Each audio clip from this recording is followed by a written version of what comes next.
Life in the Lost Villages is an oral history project by the Scottish Oral History Centre at the University of Strathclyde, led by the researchers Professor Arthur McIvor and Dr Yvonne McFadden.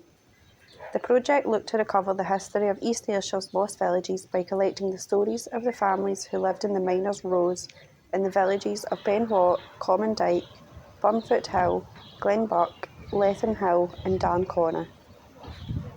So good evening, ladies and gentlemen. My name is Colin MacDonald. I'm the project supervisor for the Coalfield Communities Landscape Partnership, of which the Lost Villages Oral History Project is one of 22 different projects. And tonight, or this evening, is really our third celebration event for this project. And some of you might have been lucky enough to be at all three, which have been very nice. So we obviously had an end of project event last year in Dunmellington. We had our exhibition launch in Cumnock earlier this year, and the exhibition is still on at the Baird until the 4th of May. So if you haven't seen it yet, please do go and see it. And then tonight, we're very privileged to have our book launch and an overall celebration of this excellent project, and very much thankful to people that took part, interviews and gave material, and also to the project partners. So without more to say, I'll just introduce you to Arthur and Yvonne, who worked with the University of Strathclyde, who did the project, and they'll talk about the project, and then we'll have Sean do some singing, and Rab at the end do his poetry. So without much further ado, I'll hand over to Arthur. Thank you, and enjoy the evening. Hello there, my name's Arthur McIvor. I'm the co-director of the Scottish Oral History Centre. We're here at the Boswell Centre in Auchinleck, and we're celebrating the end of this project, The Lost Villages, and the launch of our project book, Memory, Mining and Heritage, Voices from Ayrshire Communities. The book celebrates the history of these places and is mainly constructed through oral testimonies and personal stories. Anyway, we really hope you enjoy the book and enjoy the evening.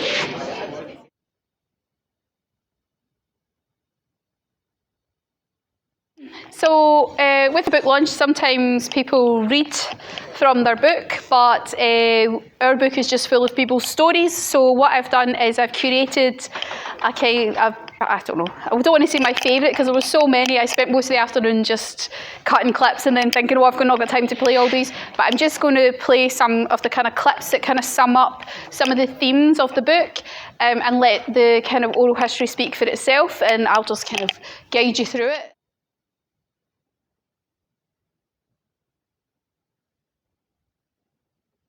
What emerged quite late on in the project, which we always had our eye on, was open cast mining. Towards the end of the project, we talked to quite a lot of open cast miners and got some of their stories.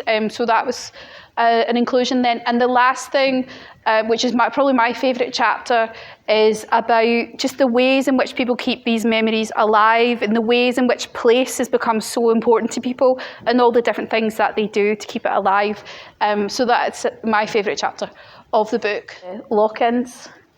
And he tells this quite interesting story about how basically at the end they would say, who wants to stay? And then they would lock the door. But he says that quite a few people have said this about the mining villages, that it wasn't about drinking, which we heard at Lethen Hill as well. There was a beer store. Drinking wasn't maybe as part of the culture as you would think. And it was like lemonade. And it was soft drinks. And he would say the hard stuff the drinking would be done outside before you went in. And this is Nan Old. So she grew up in Lethen Hill, and then she eventually moved to the Rose at Lower Penavini as well. So this is remembering the past, and this is the ways in which people have commemorated the past. And I want to highlight the Glenbuck Heritage Centre, which Sam, who's here, and Barbara as well, who's over there. Sam and Barbara have worked really hard to kind of keep the memories of Glenbuck alive. I mean, there's been connection with Bill Shankly, who I hear is apparently some sort of famous footballer or something. But there's that connection there, which I think has helped.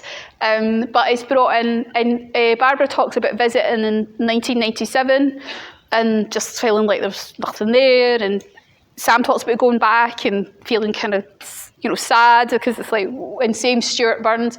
And it took them, as you can see, from 1997 to 2019 before they managed to get the money together. And they now have the Glenbuck site that you can go visit now. And it's the people and community action and grassroots action that's keeping the mining heritage and the mining stories alive in the community. And obviously we're just very lucky and feel privileged to have come in and recorded some of these stories and been part of that process. So, The Lost Villages for Professor Arthur McIvor and Dr. Yvonne McFadden. They live only in fading memories now. These places, Common Dyke and Burnfoot Hill. But what?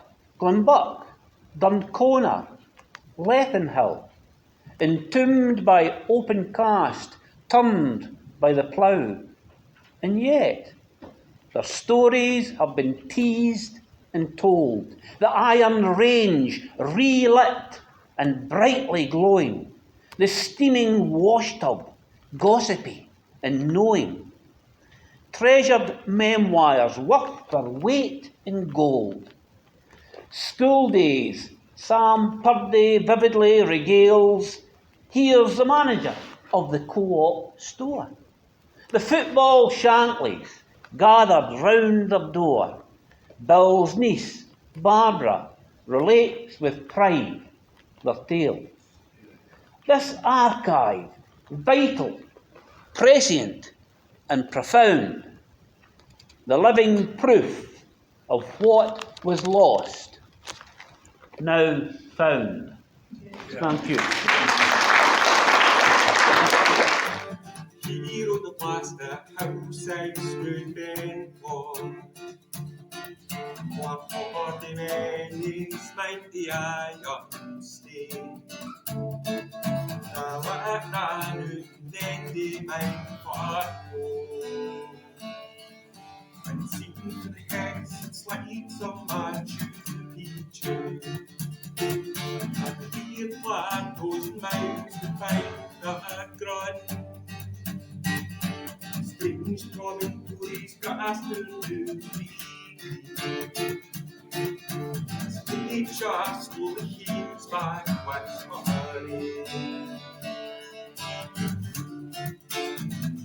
So hi, my name's Yvonne McFadden and I am the project researcher on the Lost Villages of East Ayrshire, and we're here today at the Boswell Centre in Auchinleck to celebrate the launch of the project book Mining, Memory and Heritage, which was written by myself and Professor Arthur McIvor. We've had a really great turnout tonight. We're really grateful to everyone that's came along. A lot of folk have come along that were involved in the project, so it's really wonderful to see them here and to be able to thank them in person for all their hard work and sharing their stories with us, because really the project couldn't have happened without them. We also thank our partners at CCLP for all their support and being absolutely a joy and wonderful to work with. We've had a wonderful time working with them, and also to the East Ayrshire Council and the councillors for coming along to support the event and to support the project. So we're very sad that the project's come to an end, but we're very happy with what we've achieved in the project, and we'll be launching our archive and website of the project soon. So thanks very much everyone for coming along. Hi, my name is Colin MacDonald. I'm the project supervisor for the Coalfield Communities Landscape Partnership, and we're here this evening to celebrate the launch of our book for the Lost Villages project, and we've had a great evening of entertainment and speeches. And if you're interested in getting the book, please do get in touch with us. Thank you. Hi, my name is Claire Leach. I'm the Deputy Provost of East Ayrshire here at the Boswell Centre in Auchinleck for the launch of the Lost Villages book with the CCLP. I've been a really good firm supporter of the project from the very inception. It means a great deal to the people, the families of the communities affected, and the people living in their communities now. It's been absolutely great to see the likes of Rob Wilson here, Sean and guitar. The arts is a good way to reach people, but the spoken word and music coming together has been absolutely brilliant, and I think there's just something to reach absolutely everybody here today. So I've had a great time, and thank you all. Hi, I'm Dane Love from Carn Publishing, and it was a great honour to do this book along with Yvonne and Arthur. I thoroughly enjoyed reading it in the first place and putting it together and finding out all about the mining communities and the history and heritage round about Ayrshire, of which I'm a great lover anyway.